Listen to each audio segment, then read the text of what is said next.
دھرتی وائس کے دوستو السلام علیکم۔ معزز سامعین، 1987 کے سپاہی پاکستان کے جوہری سائنسدان ڈاکٹر عبدالقدیر خان وفاقی دارالحکومت اسلام آباد کے مہنگے ترین علاقے E7 میں واقع اپنی رہائش گاہ پر اپنی اہلیہ کے ہمراہ اکیلے تھے جب سیکورٹی افسر نے چند بن بلائے مہمانوں کی آمد کی اطلاع دی۔ سیکورٹی افسر نے ڈاکٹر عبدالقدیر خان کو بتایا کہ مہمانوں میں سے ایک کو وہ پہچانتے ہیں کیونکہ وہ پاکستان کے معروف صحافی مشاہد حسین سید ہیں۔ ڈاکٹر قدیر خان نے سیکورٹی افسر سے کہا کہ مہمانوں کو اندر لے آئیں اور انہیں ڈرائنگ روم میں بٹھائیں۔ ڈاکٹر قدیر خان مہمانوں سے ملنے آئے تو مشاہد حسین نے دوسرے مہمان کا تعارف کلدیپ نیر کے طور پر کرایا جو انڈین پنجاب سے تعلق رکھنے والے مشہور صحافی تھے۔ مشاہد حسین نے ڈاکٹر قدیر خان کو بتایا کہ کلدیپ نیر شادی کی تقریب میں شرکت کے لیے پاکستان تشریف لائے ہیں۔ شادی کی تقریب اس ملاقات سے ایک ہفتہ بعد میں ہونا تھی۔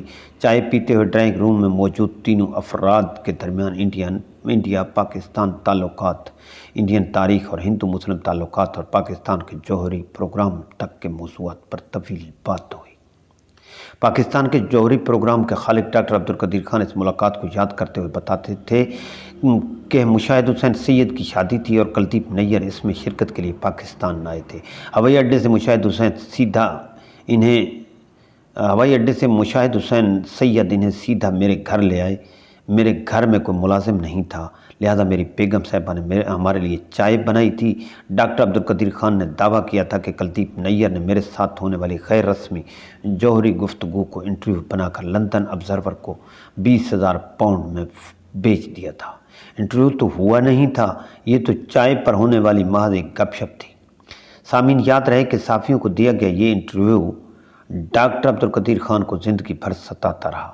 نواز شریف کی حکومت کا جب پرویز مشرف نے تختہ الٹا تھا اور صدر رفیق تارڑ کو بھی خاموشی سے گھر بھیجا گیا تو اس سبھی صورتحال کا علم ڈاکٹر قدیر کو وقت سے پہلے ہو گیا تھا۔ معزز سامعین، اپریل 2001 کے آخری ہفتے میں صدر تارڑ نے بین الاقوامی اسلامی یونیورسٹی اسلام آباد، جس کے وہ چانسلر تھے، اس کے صدر شیخ ڈاکٹر حسن محمود کے اعزاز میں ایک دعوت کا اہتمام کیا۔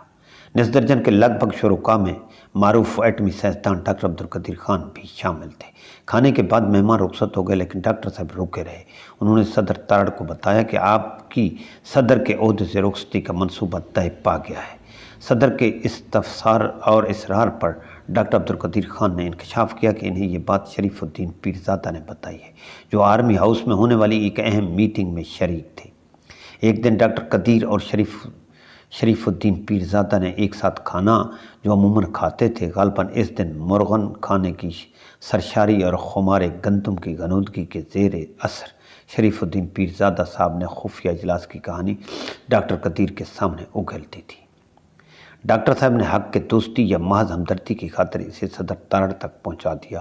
یوں راز فاش ہو گیا۔ اس ساری کہانی کے پیچھے تھا جنرل پرویز مشرف۔ اب مر گیا ہے یا زندہ ہے یہ دنیا نہیں جانتی۔ ناظرین، دھرتی وائس کی کاوش آپ کو اچھی لگے تو لائک اور سبسکرائب ضرور کیجیے گا اور ساتھ میں بیل آئیکن کو بھی پریس کر دیں تاکہ اس طرح کی انفارمیٹیو ویڈیوز آپ تک بر وقت پہنچتی رہیں۔ شکریہ۔